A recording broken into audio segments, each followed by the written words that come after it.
महाराष्ट्र राज्य प्राथमिक शिक्षक समितीसह विविध शिक्षक संघटनांनी पुकारलेल्या 9 जुलैच्या राज्यव्यापी शाळाबंद आंदोलनाचा राज्यभर उत्स्फूर्त प्रतिसाद मिळाला आहे। मुंबईतील आझाद मैदानावर धरणे आंदोलन तर राज्यातील सर्व जिल्हाधिकारी कार्यालयावर भव्य मोर्चा काढण्यात आले।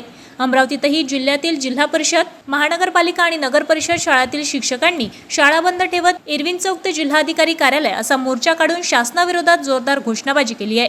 शिक्षक संघटनांनी टीईटी परीक्षा अनिवार्यता, बीएलओ कामातून कायमस्वरूपी मुक्तता, संच मान्यतेच्या त्रुटी, पदोन्नतीतील अडचणी, एसआयआर कामातील कारवाई तसेच शिक्षकांवरील वाढत्या अशैक्षणिक कामांचा भार या प्रमुख मागण्या शासनासमोर मांडल्या आहेत। या संदर्भातील निवेदन अपर जिल्हाधिकाऱ्यांमार्फत मुख्यमंत्री आणि शालेय शिक्षण मंत्र्यांना पाठविण्यात आले। दरम्यान आंदोलनाची दखल घेत राज्याचे शालेय मंत्री दादाजी भुसे यांनी शिक्षक, आमदार आणि विविध शिक्षक संघटनांच्या शिष्टमंडळासोबत बैठक घेतली आहे।